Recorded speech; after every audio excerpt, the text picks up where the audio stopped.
टम्म फुगलेली मस्त लालसर कलर आलेली कमी तेलकट पुरी कोणाला नको असते। चला तर आज आपण अशीच मस्त अजिबात तेल न पिणारी टम्म फुगणारी पुरी कशी बनवायची ते बघूया। या रेसिपी मध्ये पुरी तेलकट होऊ नये म्हणून एक ट्रिक वापरली आहे आणि छोट्या छोट्या भरपूर टिप्स पण सांगितल्या आहे। तरी मैत्रिणींनो रेसिपी शेवटपर्यंत नक्की बघा। तुम्ही कशा प्रकारे पुरी बनवता ते पण मला नक्की कमेंट करून सांगा। आणि एक विनंती आहे, माझ्या चॅनलला सबस्क्राइब केलं नसेल तर प्लीज सबस्क्राइब करा व साइडच्या बेल बटनला पण दाबायला विसरू नका। चला तर मग साध्या सोप्या रेसिपीला सुरुवात करूया।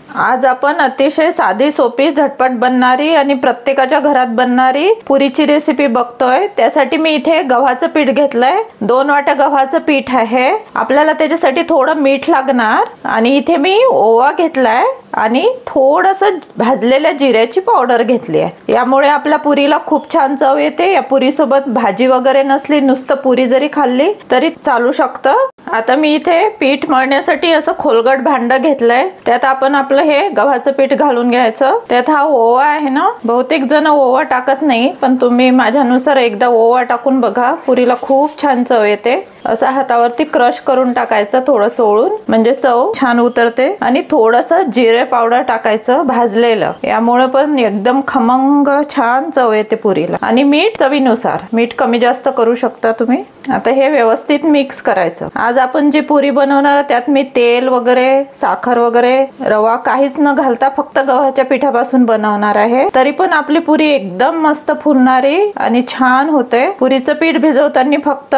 पीठ कडक मळलं गेलं पाहिजे व्यवस्थित, तरच आपली पुरी छान फुलल्या जाते। पुरी सगळेच बनवतात, पण नवीन जे असतात त्यांना एकदम अंदाज येत नाही, त्यांच्यासाठी ही रेसिपी आहे। एकदा अशा प्रकारे तुम्ही नक्की करून बघा।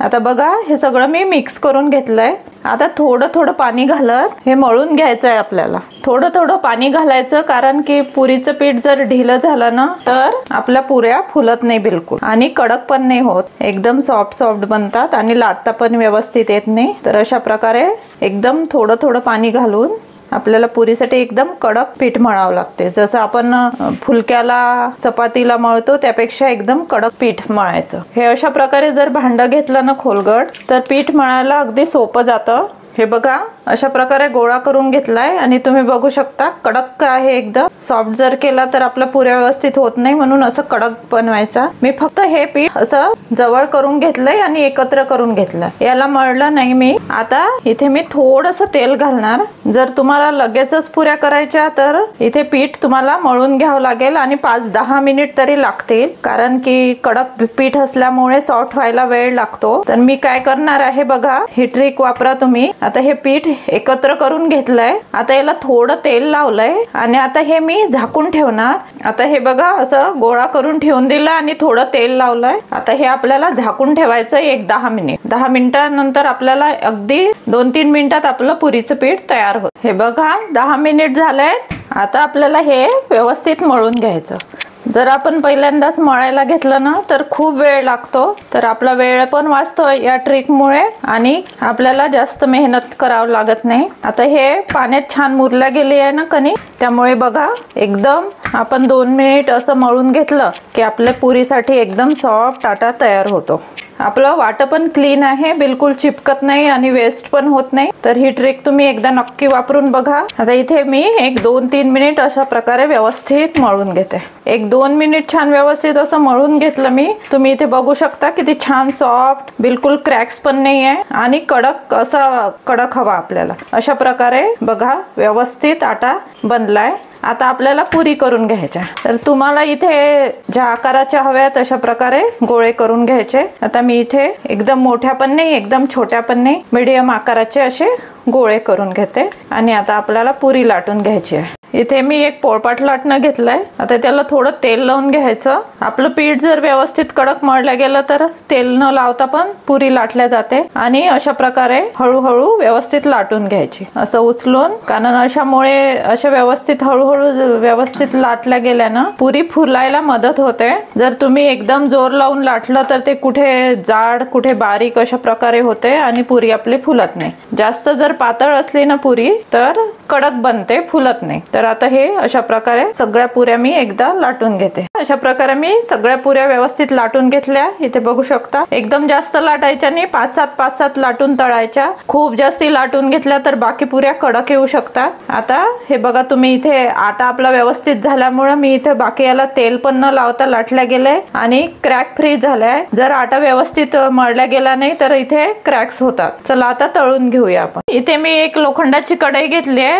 तळण्यासाठी सहसा लोखंडाची कढई वापरायची, त्यात व्यवस्थित तळलं जातं आणि टेम्परेचर पण व्यवस्थित सेट होतं, लवकर तापल्या पण जाते। आता आपण तेल गरम झालं काय बघूया। मी पुऱ्या लाटत पर्यंत तेल गरम करायला ठेवलं होतं, हे टाकल्याबरोबर एकदम वरती येतंय। असंच कडकडीत तेल हवंय आपल्याला पुरीला। जर पुरीला कमी तेल तापलेलं कमी असेल ना तर पुरी आपली खूप तेलकट होते, खूप तेल ओढते। आता इथे एक ट्रिक दाखवते। इथे मी चिमूटभर मीठ घेतलंय, मीठ घालायचं तेलात। माझी आजी तळण्यासाठी मीठ घालायची तेलात, त्यामुळे तेल कमी ओढलं जातं, कुठलाही पदार्थ तेल कमी पितो। हे बघा आता आपण अशी पुरी सोडायची। तुम्ही बघू शकता इथे तेल न वरती टाकता ही पुरी किती छान फुलली आहे आणि कलर पण छान आलाय। कुणी कुणी साखर टाकतात, पण साखर न टाकता ही बघा आपल्या पुरीला किती छान ब्राऊन कलर आलाय। यासाठी हेच ट्रिक आहे की तेल एकदम गरम हवं आणि पुरी एकदा सोडली तेलात की जास्तदा परतायची नाही। अशी एकदा टाकली, एका साइडनी एकदा होऊ द्यायची। सगळ्या पुऱ्या आपल्या व्यवस्थित फुलल्या जात आहे। अशी एक साइड झाली की एक साइड पलटवायची आणि लगेच दुसरी साइड झाली की काढून घ्यायची। बिलकुल तेल दिसत नाहीये पुरीला। अशा प्रकारे आपल्या सगळ्या पुऱ्या तळून घेते। एकदम आपल्या परफेक्ट 100% फुललेल्या अशा आणि भरपूर वेळ ह्या फुललेल्याच राहतात। यात आपण बाकी काहीच टाकलं नाही, फक्त गव्हाच्या पिठापासून बनवलंय तरी पण अशाच फुललेल्या राहतात। अशा परफेक्ट अशा पुरी तयार झाल्या। यात जिरं आणि ओवा टाकल्याने याची एकदम चव भारी होते। भाजी जरी नसली तरी मी इथे कैरीचा छुंदा घेतलाय आणि आंध्र पद्धतीचं लोणचं घेतलंय कैरीचं। याच्या पण रेसिपी माझ्या चॅनल वरती आहे, ते पण नक्की बघा। माझी ही रेसिपी आवडल्यास माझ्या व्हिडिओला लाईक नक्की करा। चॅनलला अजूनपर्यंत सबस्क्राईब केलं नसेल तर प्लीज सबस्क्राईब करा। कमेंट करून कळवा कशी वाटली ती रेसिपी आणि अशीच एक नवीन रेसिपी घेऊन भेटूया पुढल्या आठवड्यात। धन्यवाद।